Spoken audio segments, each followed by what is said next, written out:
TV miniseries were hits, and with movies such as Dolores Claiborne and The Shawshank Redemption, he was getting more respect as a serious writer. There's been a significant shift in the last 10 years.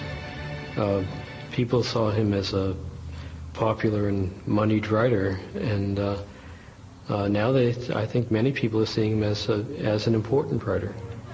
Smile, you're on America's Most Wanted. By 1999, King had more than he could ever have dreamed of.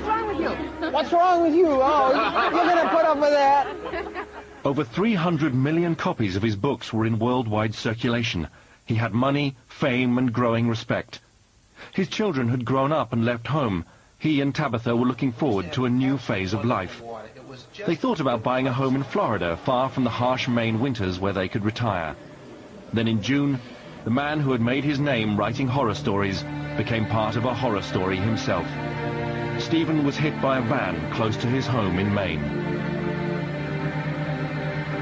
He was severely injured, I think probably more seriously than the press was aware of.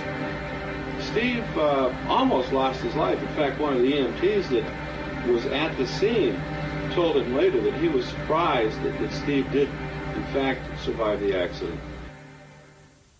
Stephen's lungs were injured. He broke his leg, ribs, and fractured his hip. He was in hospital for weeks and had numerous operations, losing almost 7 stone in weight from all the surgery. But finally, in late 1999, he was well enough to attend the premiere of a new film based on his story, The Green Mile. Stephen claimed that his biggest fear after the accident was that he would not be able to write again. For a man who had devoted his whole life to writing, and who is now the most popular writer alive, it will be a tragic end to a remarkable career.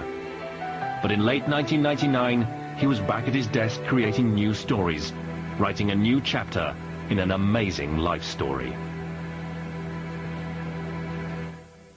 You want to know what I'm really afraid of in terms of my work is that I won't know when it's time to stop.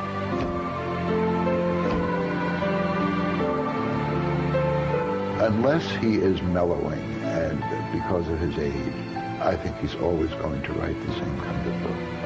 Yes, something whispered. Yes, he is. The one that touches that dark corner of fear in all of us. And that thought, like so much that had happened to him since his mother... The work he's done is astonishing, not only in terms of the volume of work, but the kinds of material and the kinds of characters he's created. I think he's one of the great storytellers ever.